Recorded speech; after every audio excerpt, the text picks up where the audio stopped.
trying to get this thumbnail together because all of my thumbnails are crazy. But the devil don't want me to get this video out. This is my fourth time trying to attempt to make this recording, and I guess I also need this recording because God is like, no, get this video out, get this video out. We're all going through a shift right now. We're all going through a shift. And the number one shift that I am feeling is the insecurity shift. Kat, why is insecurity so dominant right now? Because when you have insecurities, you lack peace. When you're insecure, you lack peace.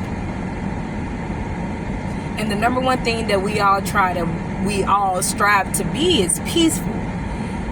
I'm starting to realize that after I was doing, my research on insecurities and what's the root of insecurities, it took me a couple of minutes to stroll before they even mentioned God. Like, a lot of the stuff that they're saying is, childhood trauma, criticism, social comparison. There is one more. Social comparison and fear of rejection. If that's not a lot of key components on insecurity, but the number one reason that insecurity comes about is because your lack of relationship with God. I know I'm also a survivor of insecurities. I know. Kat, why you have securities, girl? You a 10. Thank you. But your girl had a lot of insecurities growing up, considering that I'm 4'11". My family is known for, big old foreheads. Yeah, everybody always say, oh my God, you must be a blah blah blah because y'all got big heads. What you trying to say? And I hate to say it, but my whole life, that's been my number one insecurity, was my height and my forehead. The moment that I started my journey with God, the moment I started searching for the truth, the moment that I was like, okay, I done tried everything else, why not try this way? Baby, do you not know I am made perfect? God needed me to look this way because whoever is searching for me, my husband, hey husband, I'm here. Who's ever searching for me, I am his type.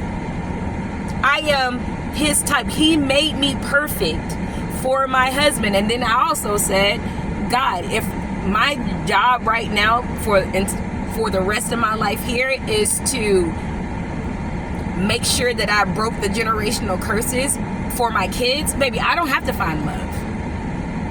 I do not have to find love. My insecurities would not be a reason why that I'm self-sabotaging a relationship that God put forth for me. Not going to do it. But Kat, why would you even have that? Because insecurities come from pride, and that stems from fear. Why do you become prideful? Because once you get on the level where somebody else tell you that you wasn't able to get, you fear of losing that position. If your position only means something because of the position that you in, not the person in the position, when you lose that position, guess what? You lose peace. You lose self-worth. You lose trust. You lose love. You become in a hole of nothing but negativity because you're basing your happiness, you're basing your peace outside of self.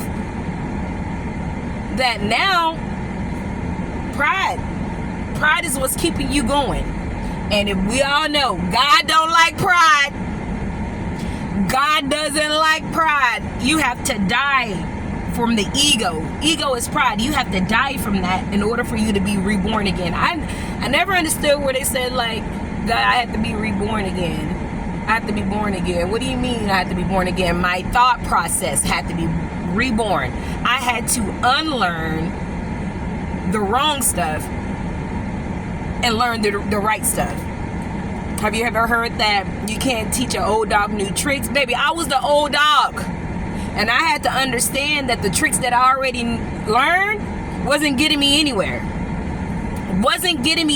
So I needed to learn. It's not that I needed to unlearn the old tricks. I needed to learn the new, so I can adjust the two together and become one. Like, what, Kat? What are you saying? If it wasn't for my insecurities, I know they said God's timing is everything, but me, I'm like, if it wasn't for my insecurities, I probably would have went down a different path. And a lot of my insecurities came from outside people forcing their plans, forcing their dreams, forcing their view of life on me not knowing that those views didn't come from God. They came from a selfish, oh my gosh, came from a selfish person that didn't want the next person to be better than them, because all of their greatness goes into the position. I know I got on here, one of my videos is stand in your position, be in your position, because God placed you in that position. The position is important. I'm not even going to tell you that the position is important. But with God, you're already living in that position before he even put you in a position. Like, before I was born, I knew I was going to be a daughter. Like, it was inevitable. Like, I knew that the position that I had was a daughter. Before I got married, I knew my position was a wife. Like, I knew the position that I was about to go into, and God already prepared me for those positions. I just had to get the right teachings to fill that position. The position wouldn't be the position without me. Like, there's no one that can play my position better than I can play my own position. So don't allow these people that lack self-awareness, that lack God, to tell you who you are. Peace.